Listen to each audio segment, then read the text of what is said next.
Good evening and thank you for joining us. I'm John Overall. And I'm Angelique Lazardi. A bill proposed by a Democratic state senator from Phoenix at the state legislature would ban the sale of assault weapons in Arizona with some exceptions. Very controversial bill that has a lot of people talking. News 4 Tucson's Eric Fink joins us now with both sides of this issue. Eric. John, Senate Bill 1625, just introduced at the state capitol and co-sponsored by several Democratic state senators from here in southern Arizona, deals with gun safety legislation. But some gun owners say it's government overreach.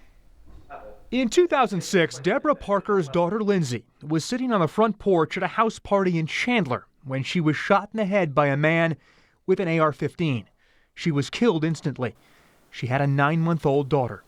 Since that night, Parker has become a fierce gun violence prevention advocate.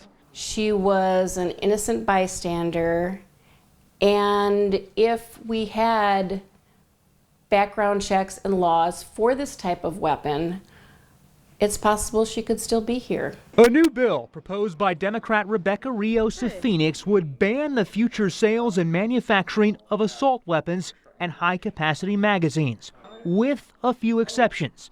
The bill doesn't apply to government agents, officers, or employees, as well as members of the armed forces.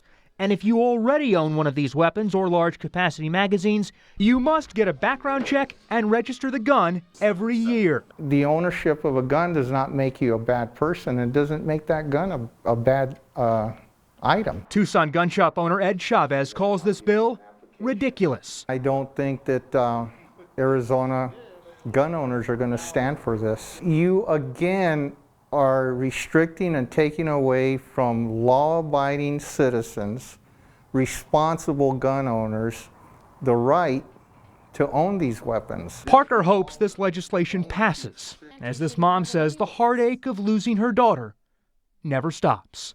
Not a day goes by that I don't think of Lindsay. Not an evening goes by when I'm falling asleep at night that she's not my last thought. I look at her daughter, who I'm raising now, and I see Lindsay in her so much of the time. But Patrice doesn't have a real mom. I mean, I'm legally her mom, but I'm still supposed to be her grandma.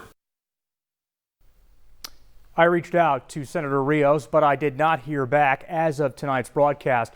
Last week, the bill was introduced in the Senate Judiciary and Rules Committees. A hearing has not yet been scheduled, and we'll keep you updated on this bill's progress. I'm Eric Fink, News 4 Tucson.